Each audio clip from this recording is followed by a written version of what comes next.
Well, how's it going today, folks? I'm Braap and welcome to the Not Braap Shack. Today we're at my boss's shop, um, working on the boss's brother's truck. We have a few things to do to it. Recording with my cell phone, so I'm not gonna really record the process because editing this footage, my computer don't like it because it's super compressed or some fucking stupid thing. It uses a different compression format, so it takes forever to fucking edit these videos, but let's take a look. So it's a 2002 F-150.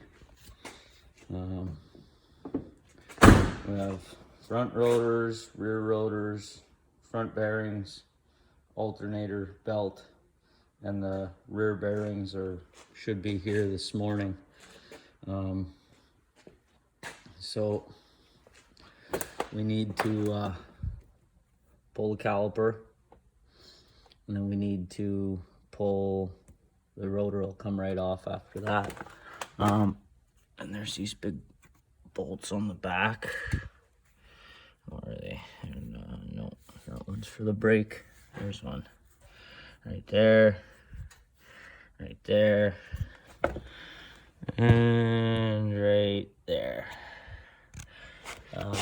Then the bearing should come right out. You got to take off the big CV axle nut. They're not that difficult. So once I get what I just showed you, I get that off, get the 3 bolts off, and then I'll show you how you get it off of there. So we're starting with the passenger side front, and let's see what happens here.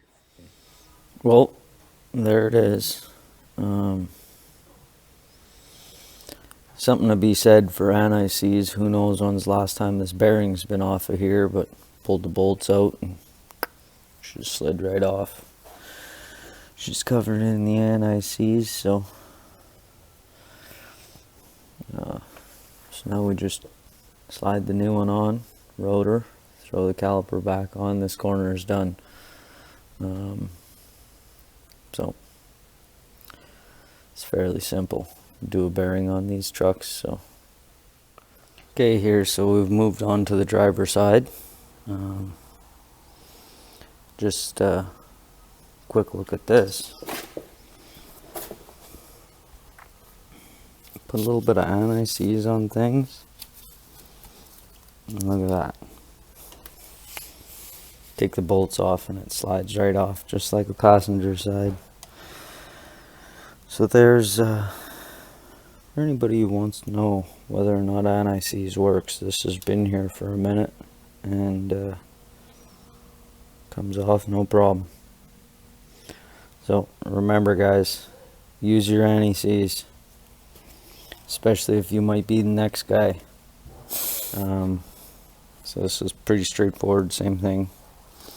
Brake caliper bolts. The new bearing comes with a new sensor. Brake caliper bolts, 3 bolts for the bearing. Axle nut, take it off, slide it out, new one in, good to go. Well, I completely forgot about the camera. To show you guys what was going on, I had the owner of the vehicle here, so but anyway, this is the first side done, driver's side. There's the axle. Pretty simple. You pull off the tire. There's 2 10mm bolts that hold the caliper on. Pull those. Pull the rotor off, which is in fucking horrible shape. Then you need to come under here. You need to pull the diff cover and up right in here. Let's rotate this guy.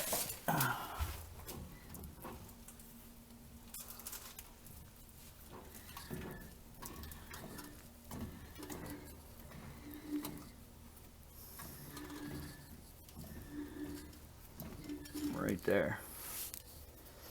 There's a little 8mm or 5/16 bolt, goes in there and holds the pin. And then once you pull that, the pin slides out. Take out your upper and lower spider gear. Then you can slide the axle inwards. Once it's inwards, you have this retainer that slides in there. Once you slide it into the diff a little ways, you can grab this, some pliers, slide it out of there. There's your spider gears. So now we've got this side done. Make sure you got some oil on the seal before you slide the axle back in. And slide the axle back in, and we're gonna put the retainer back on it, and we're gonna move over to the other side. So maybe I'll try and get a little bit of the shot of putting the retainer back in. I don't know how I'll set this phone up, but we'll try. So give me a minute. Okay. So we got the driver's side back in. Now we're working on the passenger side.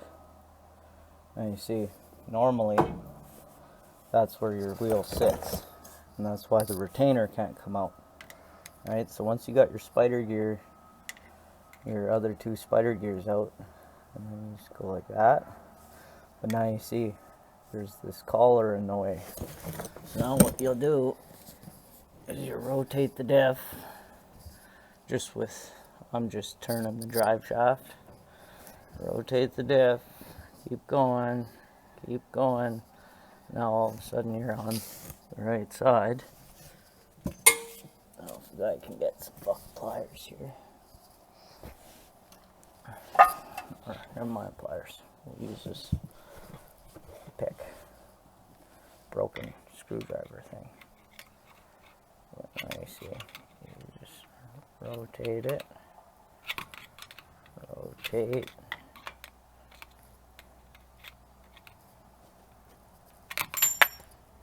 And there it goes. And then just put that over there.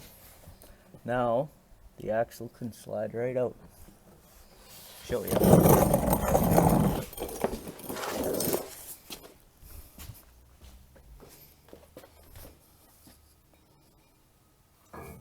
So for anybody that drives a Ford, that little C clip, that's what holds on your rear end. Not just Fords. Lots of vehicles are made that way.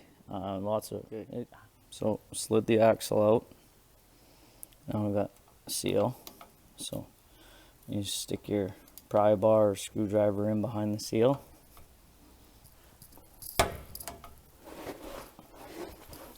It's easier with two hands, but make sure your jack stands are good and solid before fucking doing this.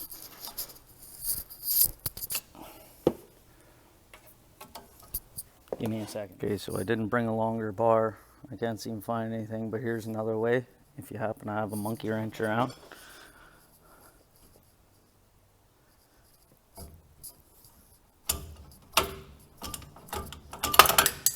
There you go. Now you're gonna have oil dripping. You don't want that to get all over your park brake. So manage the oil drip because inside of there, you can see that there's about a centimeter-ish of oil inside of there because this bearing isn't greased.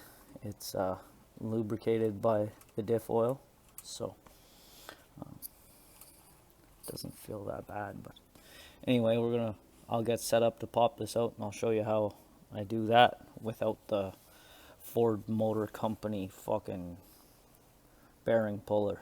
So give me a minute. See, I've got the 3-jaw puller.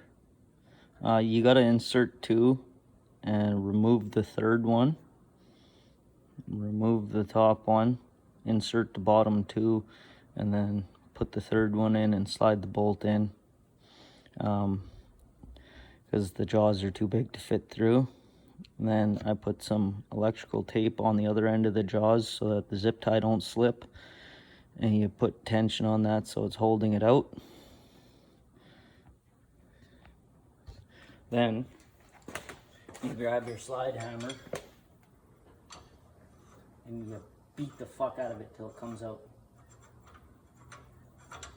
So before you do any of this, make good and goddamn sure you got the right bearings. Okay.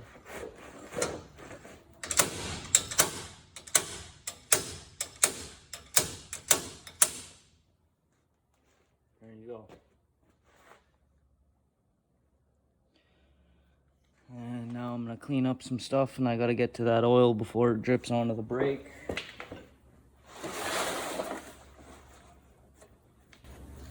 Well, while I'm getting ready, I usually stuff a cloth in there.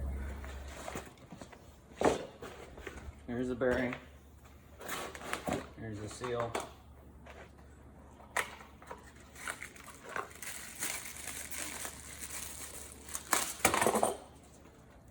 This fresh bearing.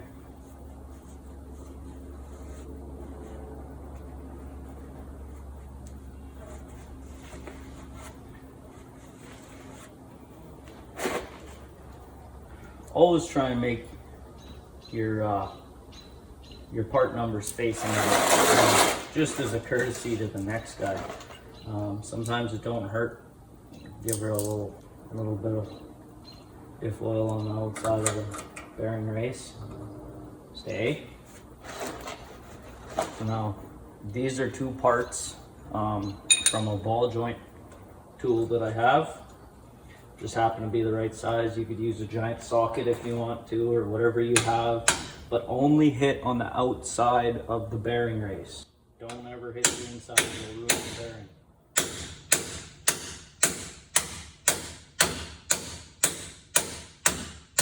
Do your very best to make sure it's going in nice and straight, or you'll fuck the bearing that way too.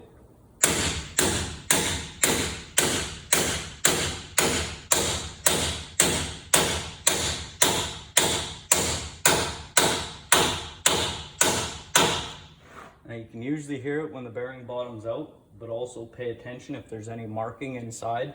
I happen to know there's a little groove that sticks out about a 1/16 proud of the bearing once it's fully seated, and I can start to see that groove right there, so I got to go a little bit further, but you'll hear it bottom out. Hear that? All of a sudden sound like you're hitting something solid. Done. You tap, make sure it's in all the way around nice and straight.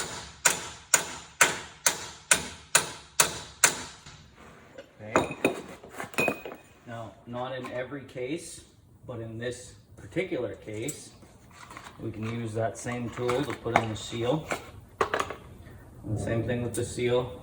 Take a little bit of diff oil, put it around the outside. Don't worry, I'm not forgetting to oil the actual seal, but we'll do that in a second. Okay. So take a little bit smaller hammer. Just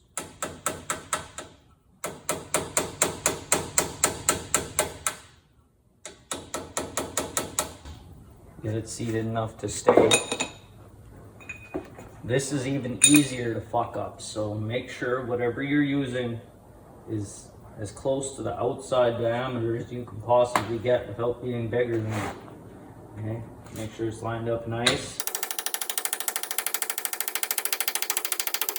Same thing, you can hear it bottom out. And on this application, there's about an 1/8, a strong 1/8, maybe close to 3/16.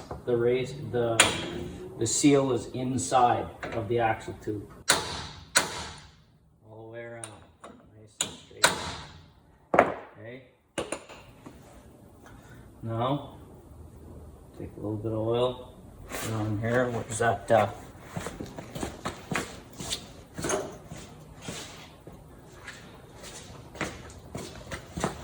jug of diff oil? Don't worry, it's not oil stabilizer, which won't hurt your diff, but that's not what this is. This is just diff oil. Remember, this bearing relies on oil from the differential to lubricate, right? So basically is sitting in there dry. So take a little bit of oil, and as you're putting the oil in there, just roll the bearing around.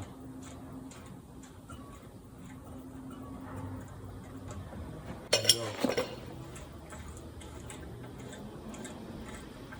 Now the bearing is nice and lubed.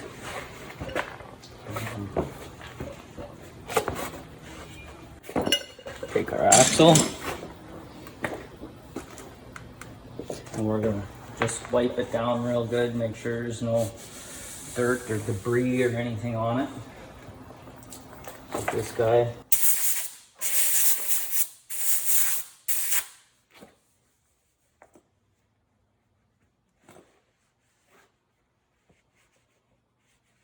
Clean it off all good.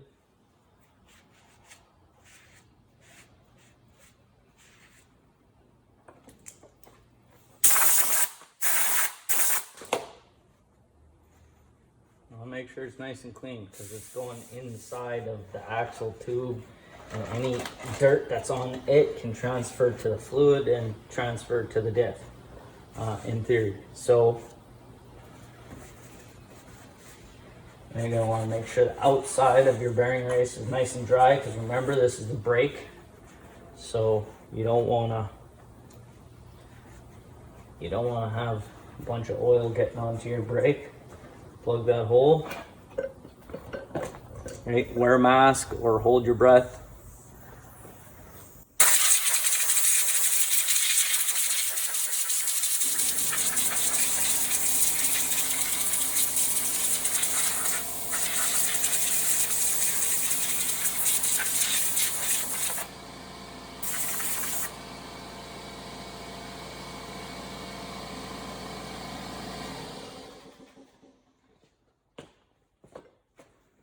Okay, pull that guy out of there. Now, this is the point where I take just a little dab of oil and try not to get it on the outside of the bearing seal, because like I said, this is the brake housing right here.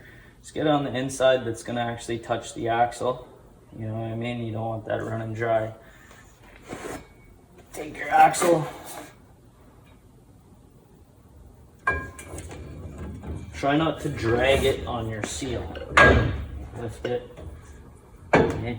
Now you've hit the inside of the tube. So now you gotta kind of tilt it. Push the head just a hair. There you go. Now we come back under here.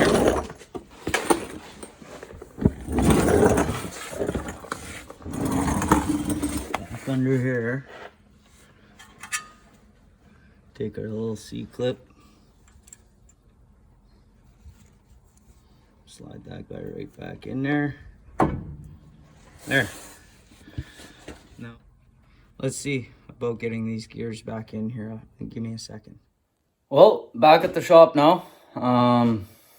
We finished up with that pickup truck, and it was too nasty, and you know, I didn't want to be getting that fucking dirty fucking gear oil all over my phone and shit. So I never bothered flip it back on because the rest of the process was right fucking filthy. But yeah, just like I showed you there, you take you don't even have to remove your two spider gears. I did for inspection purposes, because the owner of that truck has been having howling noise coming from the back of the truck for quite some time, and I've been trying to convince him that it's the diff, and other people keep telling him everything else. So that's why we went and we fucking changed a bunch of bearings and brakes and everything today, and I've changed other parts in the past because he just doesn't want to believe me and accept the fact that his rear diff is on its way out the fucking door. So you know, you can't convince them all, but I think he gets it now, because it's, after everything I did today, it's still howling out the rear end. And I'll probably put a couple pictures in with this video showing what I found on the ring gear and yeah, just some damages that I'd encountered. So that's it for this one, and until next time, have a gooder, folks.